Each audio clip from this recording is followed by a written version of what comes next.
ওলি আল্লাহ পীর এগুলা কোরআনে নাই, কেন পীর মানবো, কেন ওলি আল্লাহর দরবারে যাইবো? জানি না আপনাদের এলাকায় ওরকম আলেম আছে কিনা, কিন্তু আমাদের এলাকায় আছে। আমিও বলি ওই আলেমকে, পীর কোরআনে নাই। পীর হচ্ছে ফার্সি শব্দ, আর কোরআনে আছে মুর্শিদ। পীর শব্দের আরেকটি শব্দ হচ্ছে কি মুর্শিদ। সেই মুর্শিদ রয়েছে কোরআনে, কথা কোন ঠিক কিনা?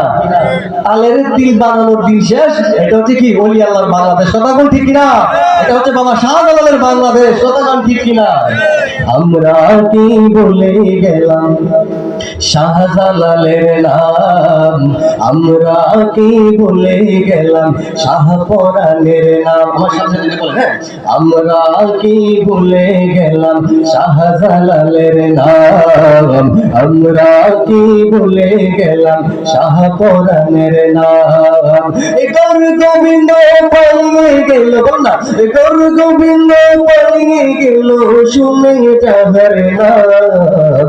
আমরা কি, বল না, আমরা কি ভুলে গেলাম শাহজালালের নাম, আমরা কি ভুলে গেলাম শাহপরানের নাম।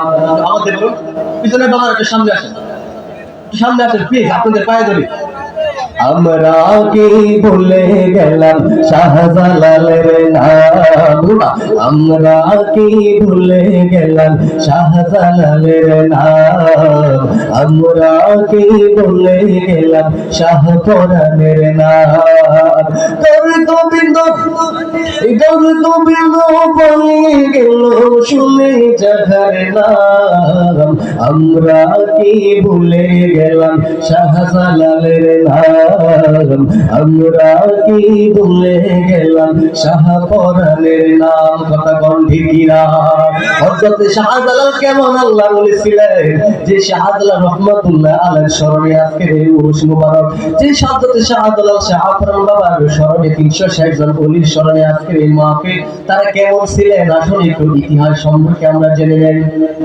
হযরত শাহজালাল রাহমাতুল্লাহ আলাইহি যখন 12 বছর বয়স, ইয়ামিন শহরে তিনি যখন বসবাস করতেন, তার বয়স ছিল মাত্র 12 বছর। কয় বছর?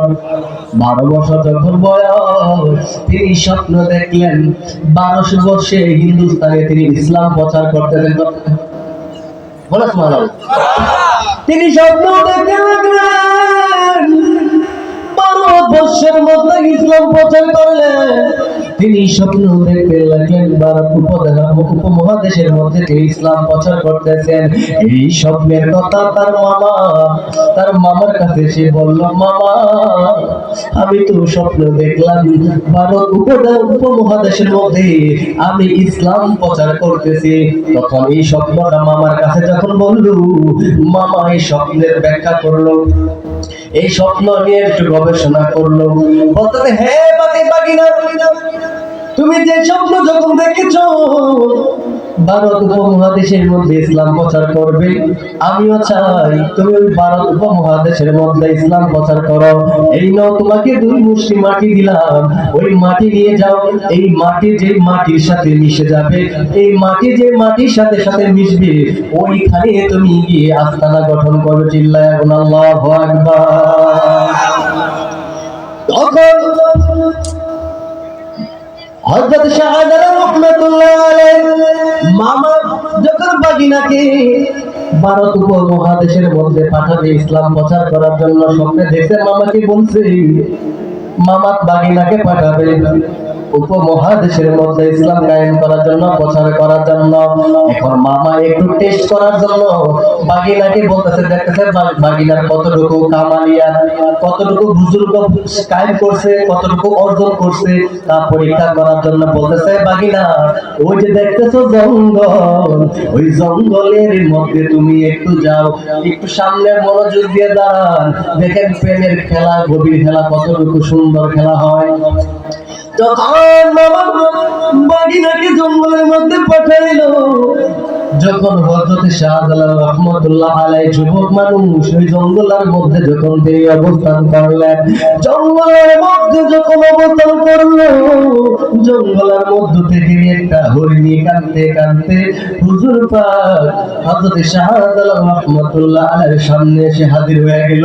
যখন হাজির হলো, ওই হরিণীর জবান খুলে গেল। সুবহানাল্লাহ, তো চিৎকার মেরে বলুন আল্লাহু আকবার। ওই হরিণী কাঁদতে কাঁদতে বলতে লাগলো, হুজুর, এই হুজুর, আমি খুব অসহায়, আমি খুব নির্যাতিতা, আমি খুব অভাবে আছি, আমি খুব কষ্টে আছি, আমি খুব যন্ত্রণায় আছি। হরিণ বলতেছে, কে বলতেছে? হরিণ কাকে বলতেছে? হযরত শাহজালাল রাহমাতুল্লাহ আলাইহি বলতেছে, হরিণ, আমি খুব যন্ত্রণায় আছি, কষ্টে আছি। তখন হুজুর পাক হযরত শাহজালাল রাহমাতুল্লাহ আলাইহি বলতেছে, কারণ কি? কি কারণে তুমি কষ্টে আছো? কি কারণে তুমি যন্ত্রণার মধ্যে আছো? তখন হরিণী জবান খুলে বলে, হুজুর, আমি এই কারণে কাঁদি, আমার দুইটি বাচ্চা ছিল, এই দুইটি বাচ্চা এই জঙ্গলের একটা ভাগ আমার দুইটা বাচ্চাকে খেয়ে ফেলেছে। আমি মা হয়ে সন্তানকে কিভাবে খাইলো আমি চোখের সামনে দেখলাম, আমি সেই যন্ত্রণা সহ্য করতে পারতেছি না গো হুজুর। হুজুর, আমি মা সন্তান হারা বেদনা ছটফট করতেছি গো হুজুর, আপনার কাছে আমি বিচার দিলাম। এই যখন বিচার দিল হইনি, তখন কাউসে পাক, তখন হযরত শাহজালাল রাহমাতুল্লাহ আলাইহি ওই বাঘকে ডেকে কাছে আনলেন। এই বাঘের জবান খুলে গেল, বলল আল্লাহু আকবার। বাঘ বলে, হুজুর, আমি খুব অসহায়, আমি খুব ক্ষুধার্ত ছিলাম গো হুজুর, আমি ক্ষমা চাই, আমি আপনার দরবারে ক্ষমা চাই, আমি খুবই ক্ষুধার্ত ছিলাম, আমি যে কাজ করেছি আমাকে আপনি ক্ষমা করে দেন, আমাকে আপনি যে শাস্তি দিবেন আমি সেই শাস্তি মাথা পেতে নিব। বাঘ কার কাছে বলতেছে? হযরত শাহজালাল রাহমাতুল্লাহ আলাইহি বলতেছে। বাঘ ও হরিণের বিচার কে করতেছে জঙ্গলের মধ্যে? হযরত শাহজালাল রাহমাতুল্লাহ আলাইহি কি করতেছে? বিচার করছে। দেখেন কি বিচারটা করে। যখন বাঘ বলতেছে, হুজুর, আপনি যে বিচার করবেন আমি সেই বিচার মাথা পেতে নিব গো হুজুর, আপনি যে বিচার করবেন আজকে আমি সেই বিচার মাথা পেতে নিব গো হুজুর। এই কথা শোনার পর হযরত শাহজালাল রাহমাতুল্লাহ আলাইহি বাঘকে কাছে এনে ঠাস করে একটা থাপ্পড় মারলেন। ঠাস করে যখন ঠাস করে একটি থাপ্পড় মারলো, অল্প দুই একটা সামনে গিয়ে ভাগ ভূমি করে দিল। আমরা যেভাবে ভূমি করি সেভাবে ভাগ ভূমি করে দেওয়ার পর যে দুইটি হরিণের বাচ্চা বা খেয়ে ফেললো, সাথে সাথে পেটের ভিতর থেকে সেই দুইটি হরিণের বাচ্চা বের হয়ে গেল। আল্লাহর কি রহমত, আল্লাহর কি কুদরত, জানি না কি খেলা দেখাইলো হযরত শাহজালাল রাহমাতুল্লাহ আলাইহি। একটি সর দেওয়ার পর বাঘের পেট থেকে দুইটি বাচ্চা সুন্দর করে বের হয়ে গেল। আল্লাহর কুদরতি রহমতে ওই হরিণের দুইটি বাচ্চা সাথে সাথে জীবিত হয়ে গেল। সাথে সাথে আল্লাহু আকবার। সাথে সাথে এই দৃশ্যটি দূর প্রান্ত থেকে দেখতে লাগলো হযরত শাহজালাল রাহমাতুল্লাহ আলাইহির মামা যখন এই দৃশ্য দেখতে লাগলো, মামা আল্লাহর দরবারে সিজদায় লুটে পড়ে বললে, আমার বাগিনা বড় আল্লাহ ওয়ালা, বড় কামালিয়াত অর্জন করে ফেলেছে, কেউ বুঝিতে পারে না রে পীর মুর্শিদের খেলা, আমার ওলি আল্লাহর খেলা।